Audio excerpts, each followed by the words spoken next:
I have this Intel processor sitting right here. Now, this is really interesting, and I wanted to share it with you guys because, well, why not? See, what makes this Intel processor very interesting is that it has pins on the bottom. Now, anybody that knows a thing or two about processors should know that Intel has been using this LGA format for their CPUs since the 2000s. It's very common even on their Celerons and Pentium processors, and even up until this day.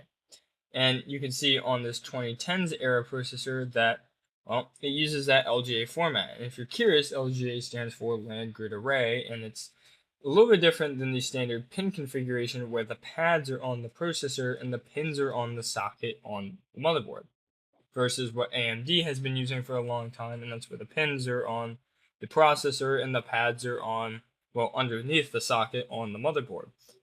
Except for this Intel processor from the 20 from the 2000s, not the 2020s, 2000s. But this isn't like a laptop processor because laptop processors from the 2000s, whether it's AMD or Intel, actually were very similar. It was just no IHS, it was the die exposed, but they had pins on the bottom and you could actually take them out of the laptop. But this went inside of a desktop, not a laptop. And I also know that because, well, it has a dedicated IHS where laptop processors from the 2000s had an exposed die with their own specialized cooling solution.